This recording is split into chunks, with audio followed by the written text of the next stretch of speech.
pakar virus, dokter. Tadi yang saya katakan, benarkah virus ini bisa bertahan di udara selama 3 jam? Asumsi bahwa dia bisa bertahan di udara dan ngambang-ngambang di mana-mana selama 3 jam, itu sama sekali salah. Oke. Virus itu perlu media untuk bisa bertahan hidup ya. Karena virus itu tidak akan bisa memperbanyak diri di luar tubuh. Kalau masuk ke dalam tubuh, baru nanti bisa memperbanyak diri jadi banyak gitu. Kalau di luar dia nggak bisa, tapi dia perlu media. Nah, medianya yang paling cocok buat virus COVID-19 itu apa? Adalah di droplet. Droplet itu butiran-butiran air yang keluar pada saat ada seseorang yang terinfeksi, kemudian dia bersin dan menyembur. Nah, berarti dia hanya bisa hidup di dropletnya itu. Dan droplet itu akan menyebar dalam jarak ya sebatas radius itu aja 1–1,5 meter. Kalau dia ada di 2 meter, ya dia tidak. Itu sebabnya konsep awal kenapa kita harus memberi jarak. Kenapa? Kontak dekat ya. Iya, supaya kalau misalnya ada yang sakit terus kemudian bersin, tidak nular ke orang yang di dekatnya, kan gitu.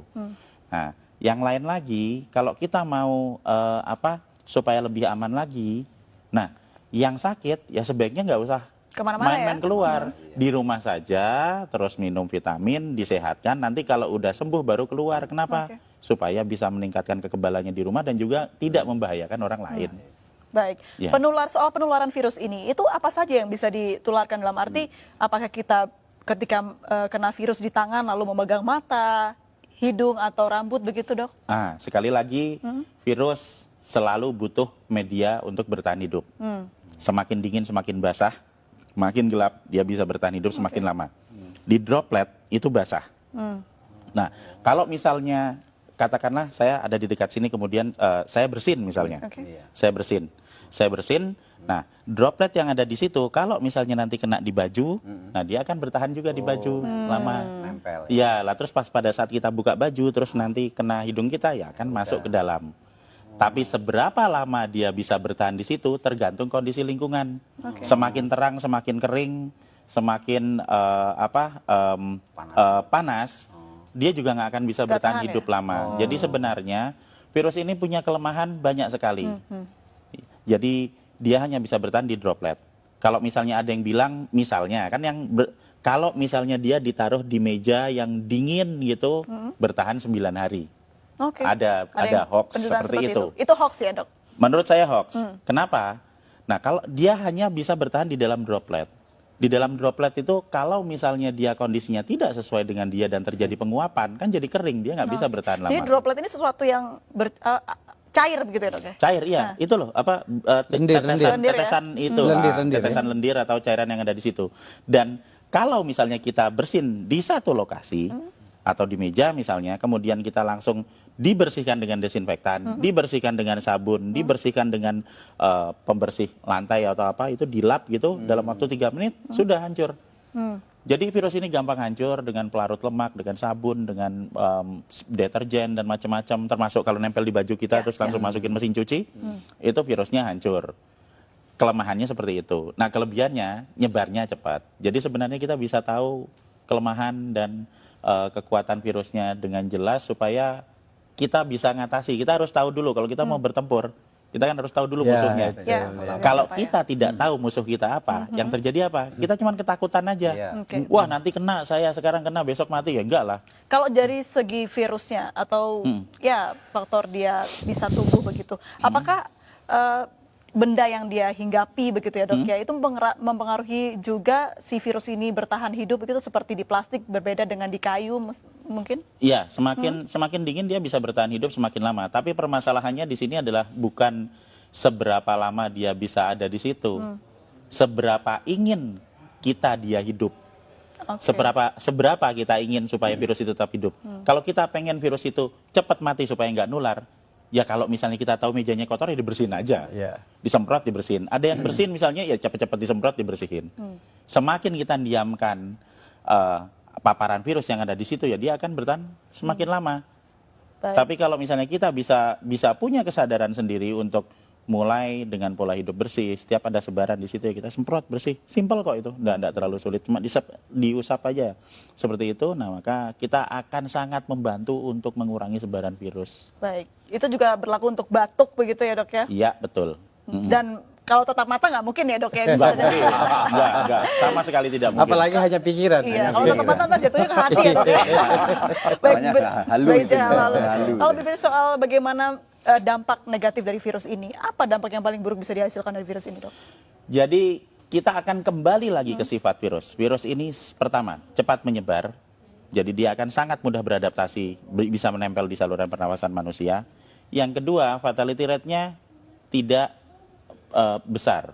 Ini kita bisa lihat dari hasil statistik dimanapun di seluruh dunia, bahwa masih selalu akan ada 97% orang yang recovery.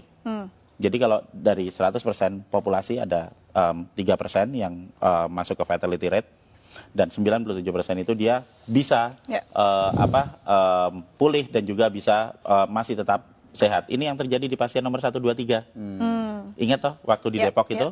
Jadi tanggal 29 Februari dinyatakan positif. Benar toh? Terus dirawat di rumah sakit selama 16 hari. Dan kemarin mereka semua pulang dalam kondisi sehat. Dan berubah jadi negatif. Berarti apa? Status positif terinfeksi ini bukan status yang tetap. Seperti misalnya, oh saya kena, sekarang saya positif. Sampai 1 tahun ke depan saya tetap positif. Tidak. Itu akan berubah seiring dengan peningkatan Kembalinya imun. kekebalan tubuh. Oke. Jadi kalau hari pertama saya terinfeksi, saya akan positif. Hari ke-7 saya masih tetap positif. Tapi nanti di hari ke-10, pada saat antibodi saya mulai naik di 7 hari pasca infeksi, di hari ke-10 antibodinya banyak, kita akan berubah jadi negatif. Oke. Puncak produksi antibodi ada di hari ke-14, sehingga di hari ke-14 dia akan habis semua virusnya, dinetralkan oleh antibodi. Itu yang terjadi pada pasien nomor 1, 2, 3. Jadi supaya kita bisa menginduksi pikiran-pikiran positif dan optimistik yang ada di rakyat, kita harus belajar juga melihat, kok ada pasien nomor Yang 1, sembuh 2, gitu 3 ya. sembuh, ini kan udah ada buktinya. Menariknya tadi juga sempat di program di Iya. tayangan kita begitu, pasien 03 ini ternyata tidak ada gejala yang terlalu parah begitu dok, hanya batuk sedikit saja Iya. dan treatmentnya pun hanya diberikan vitamin dan juga obat batuk oleh Betul sekali. dokter. Iya. Nah, kenapa virus ini bisa tidak semua orang terkena paru-paru dok?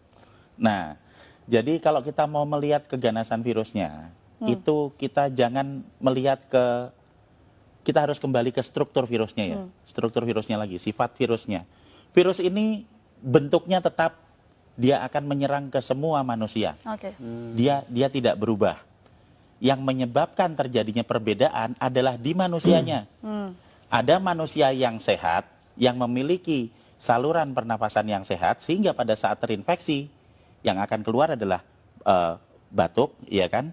Kemudian nanti bersin, pilek, kemudian dia demam, sampai paling 5 hari. Dan kemudian di hari ke-7 dia akan mengalami recovery. Oke. Dan di hari ke-14 dia full sembuh, persis seperti pasien nomor 1, 2, 3. Tapi untuk orang-orang yang berada di dalam grup dengan resiko tinggi, misalnya yang udah berusia lanjut. Oke. Kalau orang usianya lanjut, kemudian dia nanti akan memiliki pengurangan dalam hal produksi antibodi karena usianya Ini udah lanjut. usia berapa tahun ke atas dok? 60 tahun? Di statistik itu dia ada di usia antara 70-80. Itu di statistik datanya. Terus yang kedua, manusia dengan komplikasi penyakit, diabetik misalnya, atau hipertensi, atau stroke, gitu kan. Dan yang ketiga adalah manusia yang memiliki riwayat gangguan pernapasan. Oke. Misalnya TBC, misalnya bronkopneumonia, bisa jadi juga asma. Maksudnya adalah saluran pernapasannya sudah mengalami kerusakan Oke. sebelum ditempeli virus, sehingga pada saat ketempelan Lebih gampang, COVID-19 akan lebih parah. Itu yang menyebabkan terjadinya ada angka fatality rate 3%. Baik.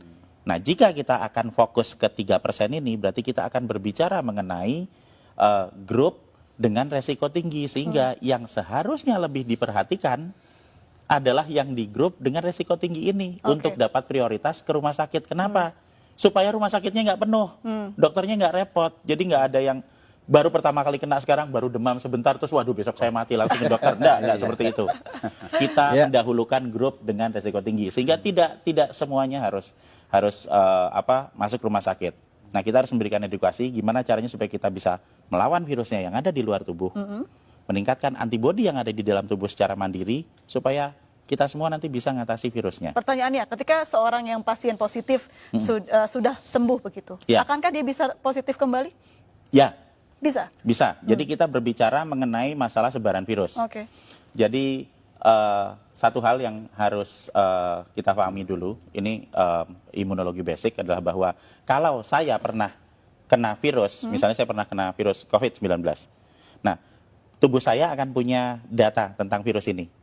Sehingga pada saat nanti saya kena lagi, saya akan kebal. Pertama kali kena, antibodi saya akan keluar dalam waktu 7 hari. Untuk yang infeksi pertama. Tapi nanti begitu infeksi kedua, saya kena lagi, itu nggak usah nunggu 7 hari karena Oke. sudah ada datanya di sel memori. Saya akan mengeluarkan dalam waktu 24 jam, sehari langsung kebal. Ini prinsip dasar kenapa kita semua harus divaksin. Oke. Jadi kita kasih virusnya dulu, dikenalin, supaya nanti kalau ada lagi, antibodi kita bisa keluar lebih cepat dan lebih banyak. Nah, jadi kalau misalnya saya sudah pernah kena, kemudian saya sembuh dalam waktu 14 hari, saya keluar ke kerumunan. Dan di kerumunan ini ada orang yang sakit, kemudian saya kena lagi. Apakah saya bisa kena? Jawabannya ya, pasti iya. Kalau diambil sampel, apakah itu akan jadi positif? Ya, benar jadi positif. Tapi apakah infeksi kedua itu akan membuat saya sakit? Tidak. Oh, Karena saya sudah punya antibodi. Dan kalau yang pertama tadi, mungkin kita ingat, hari pertama positif. Nanti hari ke-7 masih positif. Hari ke-10 bisa jadi negatif. Yang pertama, infeksi pertama. Kalau sudah saya kena lagi, hari pertama positif, nanti hari ketiga bisa positif, hari keempat sudah negatif. Karena antibodinya sudah keluar. Jadi orang yang kena corona ini sudah positif berarti punya antibodi yang besar ya, Iya. Dok ya, ketika sudah sembuh tapi. Betul. Dan dengan memberikan vitamin E dan vitamin C, kita Oke. bisa memproduksi antibodi 2 sampai 3 kali lipat lebih banyak daripada normal. Ini kan berarti kuncinya adalah imunitas. Lalu seperti apa kita menjaga imunitas? Vitamin yang banyak, tidur yang cukup, apalagi Dok? Jadi produksi antibodi yang normal itu akan bisa dicapai jika kita dalam kondisi yang fit. Berarti apa? Berarti kita ya makan yang benar, kemudian kita istirahat yang cukup. Karena semakin banyak kita bergadang, semakin banyak kita stres dan panik bahwa kita besok mati, Nah, itu ya. itu akan sangat menurunkan produksi antibodi. Berarti Gitu. panik benar menurunkan antibodi Dok? Iya, Oke. bahkan kita jadi panik terus, kemudian kita jadi nggak tidur, Stres kemudian jadinya. kita mau minum nggak enak, makan nggak enak, iya kan? Takut Akhirnya mati. iya kita kurang energi, akhirnya ya nggak ada produksi antibodi. Jadi sebenarnya dengan pola hidup yang sehat itu akan mampu membuat kita memproduksi antibodi secara normal. Dan pada saat ada dalam kondisi wabah, jika kita mengkonsumsi vitamin E dan vitamin C, Oke. kita akan memproduksi antibodi bisa 2 sampai 3 kali lipat dari produksi normal. Dan ini akan sangat-sangat membantu pada saat ada kondisi wabah virus. Dan yang paling utama lagi adalah sekali lagi panik dan stres itu tidak akan meningkatkan antibodi kita atau menyebabkan virus yang ada di luar menjadi berkurang. Meningkatkan antibodi dengan berpikir positif, dengan memiliki ilmu pengetahuan yang cukup bahwa sebenarnya virus ini bisa kita hadapi, kemudian konsumsi vitamin dan pola hidup bersih. Oke. Membunuh virus di luar tubuh dengan pola hidup bersih, meningkatkan antibodi di dalam tubuh untuk mengatasi virusnya. Dan tanpa panik, tanpa stres. Tanpa Karena- panik, Nah, tanpa Karena vitaminnya panik nggak akan membawa perubahan apapun. Vitamin E-nya dari alam itu, Prof. Mungkin Apa Iya. saja, ya. Jadi kalau misalnya vitamin E atau vitamin C akan ada banyak di apotek. Mereknya apa? Ya terserah beli aja di sana ada banyak. Kalau misalnya tidak ada, kita bisa menemui banyak vitamin E itu ada di kecambah atau tauge itu, Oke. brokoli.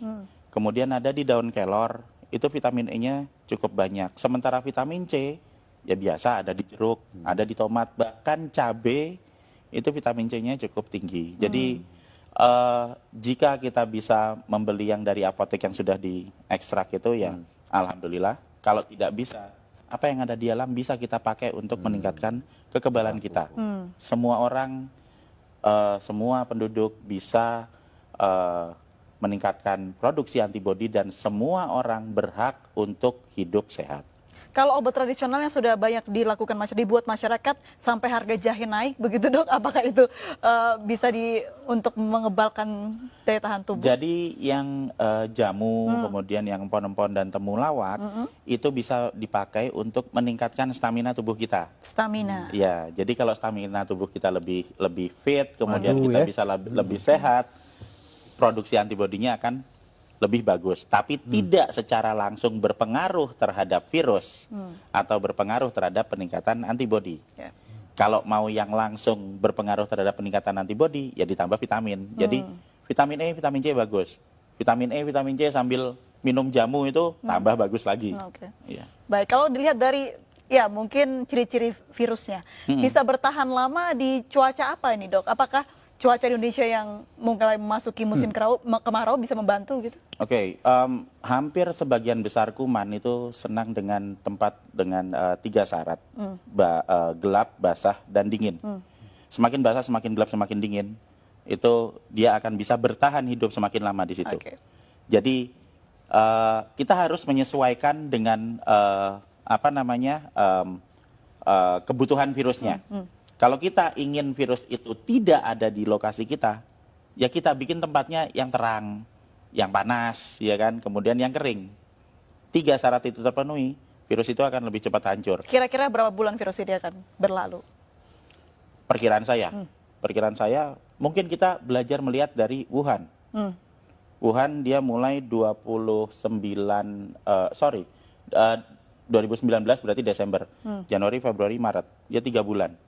Berarti ya mungkin kita akan paling lama 3 bulan. Tapi dengan kondisi di negara kita yang tropis, sinar ultravioletnya banyak, mungkin kita bisa jadi lebih cepat dan akan lebih cepat lagi kalau semua masyarakat mau bersama-sama memulai pola hidup bersih. Ya, ini kuncinya ya. Iya, karena virus itu kan dia akan hidup di lingkungan, bukan cuma di dalam tubuh kita doang, ada yang di dalam tubuh, ada yang di luar tubuh. Kalau semua orang, semua rakyat kita mulai pola hidup bersih, mulai bersihin tangan, mulai untuk menjaga jarak. Kalau kita tahu resikonya, orang yang sakit ya jangan keluar, di rumah aja dulu. Kemudian kita sering bersih-bersih rumah, sering ngepel rumah. Kalau kita pulang ada baju, langsung masukin cucian. Itu akan mempercepat pemulihan negara kita. Jadi kita tidak bisa bekerja sendiri, kita harus bekerja bersama-sama. Supaya apa? Supaya nanti wabah ini bisa cepat selesai dan semua orang bisa cepat sembuh. Dan sesudah itu nanti mungkin 3-4 minggu lagi kita bisa ketawa bersama-sama. Berarti tingkatkan imunitas dan jaga pola bersih hidup sehat begitu ya dok ya. Baik, rupanya sekurang kita harus berbincang ini begitu ya, tapi waktu juga yang harus memisahkan kita. Baik, terima kasih dokter, terima kasih Pak Trubus, terima kasih Pak Bahtiar sudah berbincang bersama kami pemirsa. Demikianlah Indonesia Bicara malam hari ini. Saya Aprilia Putri pamit dan sampai jumpa.